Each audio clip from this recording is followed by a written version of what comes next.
Hello friends, welcome to Shantala's kitchen. ಇವತ್ತು vegetable paddu ಮಾಡೋದು ಹೇಗೆ ಅಂತ ನೋಡೋಣ. ಪಡ್ಡು ಹಿಟ್ಟಿದ್ದು ಅಂದರೆ ಇದು ಬ್ರೌನ್ ರೈಸ್ ದೋಸೆ ಮಾಡಿ ನೋಡಿಸಿದ್ನಲ್ಲ, ಅದೇ ಬ್ರೌನ್ ರೈಸ್ ಹಿಟ್ಟಿದ್ದು. ಅದೇ ಥರ ರುಬ್ಕೊಂಡು ಉಪ್ಪಾಕಿ ಇಟ್ಕೊಂಡಿದ್ದೀನಿ.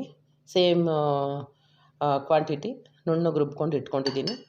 ಅದಕ್ಕೆ ಇದು ಸ್ಪ್ರಿಂಗ್ ಆನಿಯನ್ನು ಒಂದು 2 ಇಡಿ ಅಷ್ಟಿದೆ, ಕಟ್ ಮಾಡಿ ಇಟ್ಕೊಂಡಿದ್ದೀನಿ.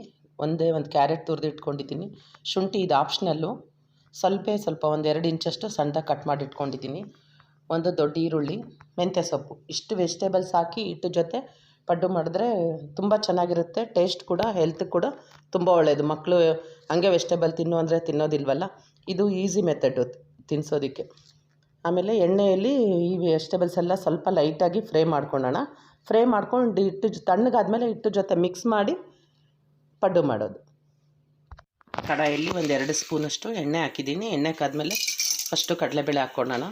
ಕಡಲೆಬೇಳೆ ಸ್ವಲ್ಪ ಫ್ರೈ ಮಾಡಿಕೊಂಡು ಆಮೇಲೆ ವೆಜಿಟೇಬಲ್ಸ್ ಎಲ್ಲ ಹಾಕೋಣ. ಕಡಲೆಬೇಳೆ ಹಾಕಿದ್ರೆ ಚೆನ್ನಾಗಿರುತ್ತೆ, ತಿನ್ನೋವಾಗ ಬಾಯಿಗೆ ಸಿಗ್ತಾ ಇರುತ್ತೆ, ಟೇಸ್ಟು ಚೆನ್ನಾಗಿರುತ್ತೆ. ಕಡಲೆಬೇಳೆ ಸ್ವಲ್ಪ ಕೆಂಪಗಾಗಲಿ.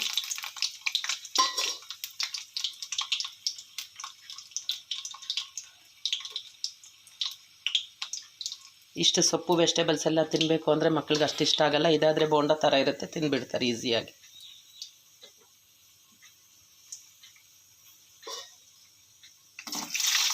ಕಡಲೆಬೇಳೆ ಸ್ವಲ್ಪ ಕೆಂಪಗಾಗಿದೆ.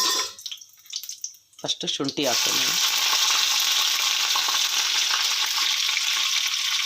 ಆಮೇಲೆ ಈರುಳ್ಳಿ ಸ್ವಲ್ಪ ಫ್ರೈ ಆಗ್ತಿದ್ದಂಗೆ ಮಿಕ್ಕಿರೋ ಅಂಥ ವೆಜಿಟೇಬಲ್ಸ್ ಹಾಕಿ ಫ್ರೈ ಮಾಡ್ತಾ ಇದ್ದರೆ ಏನಾಗುತ್ತೆ ಅಂದರೆ ಒಳಗಡೆ ಸರಿಯಾಗಿ ಬೆಂದಿರೋದಿಲ್ಲ ವೆಜಿಟೇಬಲ್ಸು.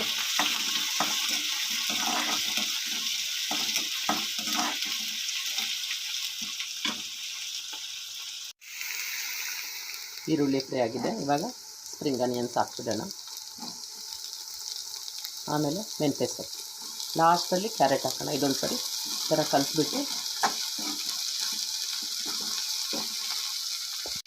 ಎಲ್ಲ ಸೊಪ್ಪೆಲ್ಲ ಹಾಕಿದ್ಮೇಲೆ ಲಾಸ್ಟಲ್ಲಿ ಕ್ಯಾರೆಟ್ ತುರಿ ಹಾಕ್ಬಿಟ್ಟು ಇದಕ್ಕೆ ವೆಜಿಟೇಬಲ್ಸ್ಗೆ ಎಷ್ಟು ಉಪ್ಪು ಬೇಕಾಗುತ್ತೋ ಅಷ್ಟೇ ಹಾಕಿ. ಯಾಕಂದರೆ ಹಿಟ್ಟಿಗೆ ಹಾಕಿರ್ತೀವಲ್ಲ, ನಾನು ಸೋಡಾ ಏನು ಹಾಕೋದಿಲ್ಲ, ಉಪ್ಪು ಒಂದೇ ಹಾಕ್ತೀನಿ.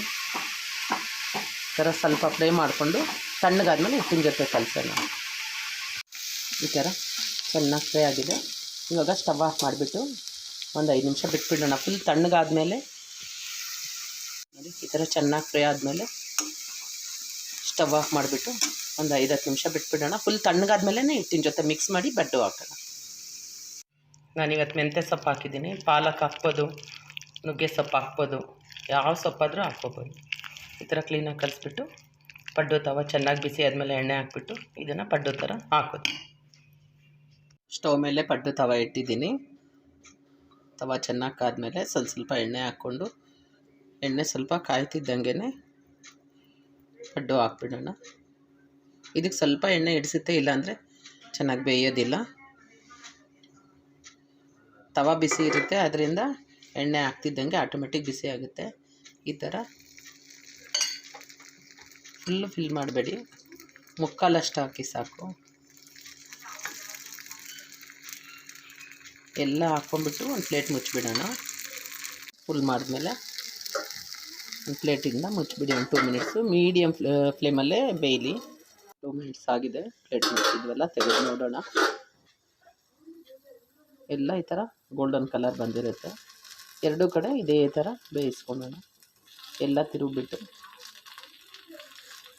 ಬೆಂದಿದ್ರೆ ಕ್ಲೀನಾಗಿ ಈ ಥರ ತಿರ್ಕೊಂಡ್ಬಿಡುತ್ತೆ ನೋಡಿ.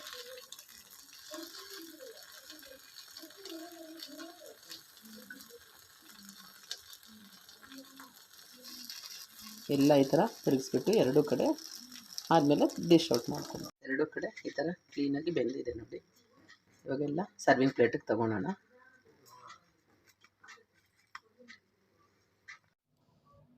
ನೋಡಿ ಫ್ರೆಂಡ್ಸ್, ಸರ್ವಿಂಗ್ ಪ್ಲೇಟ್ಗೆ ಪಡ್ಡು ತೊಗೊಂಡಿದ್ದೀನಿ.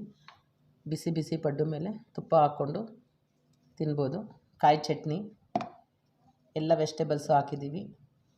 ಅಂದರೆ ಇವತ್ತು spring onion, methi, carrot, onion ಹಾಕಿದ್ದೀನಿ.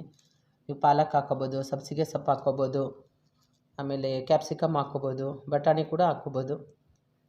ಹಾಕ್ಕೊಂಡು ಕ್ಲೀನಾಗಿ ಈ ಥರ ಫಸ್ಟ್ ಕ್ಲಾಸಾಗಿ ಬರುತ್ತೆ ಬ್ರೌನ್ ರೈಸಲ್ಲಿ. ಬ್ರೌನ್ ರೈಸ್ ತಿನ್ನೋ ಜೊತೆಗೆ ಈ ಥರನೂ ಮಾಡ್ಕೊಬೋದು. ದೋಸೆ, ಇಡ್ಲಿ, ದೋಸೆ ಐಟಮ್ ನೋಡಿಸಿದ್ದೀನಿ. ಇದು ಪಡ್ಡು.